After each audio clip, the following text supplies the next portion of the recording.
அழிஞ்சு போன ஊர் மறுபடியும் வந்துருச்சு அப்படின்னு கேட்டீங்களா? இல்லைங்க.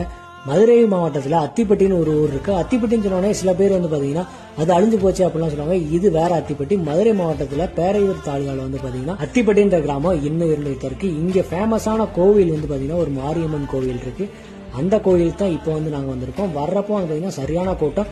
இந்த கோவிலுக்கு பாத்தீங்கன்னா மதுரை மாட்டுத்தாவணில இருந்தே பஸ் பாத்தீங்கன்னா ஏகப்பட்ட பஸ் விட்டுக்கிட்டு இருந்தாங்க. கூட்டமும் பாத்தீங்கன்னா ஏகப்பட்ட பேர் வந்துகிட்டு இருப்பாங்க. இந்த கோவில் திருவிழா வந்தாலே சுத்தி இருக்க 18 பட்டி எல்லா ஊர்லயுமே பாத்தீங்கன்னா பொங்கல் இருக்கும். எல்லா ஊருமே இருக்க மக்கள் எல்லாருமே இங்க நேர்த்திக்கடன் போட்டு சட்டி அந்த மாதிரிலாம் எடுத்துக்கிட்டு இருப்பாங்க. அது மட்டும் இல்லாம மற்ற மாவட்டங்கள்ல இருந்தும் இந்த கோயிலுக்கு நிறைய பக்தர்கள் வந்துகிட்டு இருக்காங்க. கிட்டத்தட்ட 1 மணி நேரத்துக்கு மேல பாத்தீங்கன்னா டிராபிக் ஜாம் ஆயிடுச்சு அந்த ஏரியா பக்கம். அது ஒரு கிராமம் தான். இருந்தாலும் இந்த கோயிலுக்கு கூட்டம் அதிகம் தான். நாங்க பாத்தீங்கன்னா ரொம்ப நேரம் வெயிட் பண்ணி கஷ்டப்பட்டு தான் பாத்தீங்கன்னா சாமியை பாத்துருந்தோம். அதுவும் உள்ள போக முடியல. சின்ன பிள்ளைகளுக்கான விளையாட்டு அப்புறம் பாத்தீங்கன்னா பொருட்கள் நிறைய வச்சிருப்பாங்க. நீங்க இந்த கோவில் கேள்விப்பட்டீங்களா? இந்த ஊரை கேள்விப்பட்டீங்களா? சொல்லி கமெண்ட் பாக்ஸ்ல தெரியப்படுத்துங்க.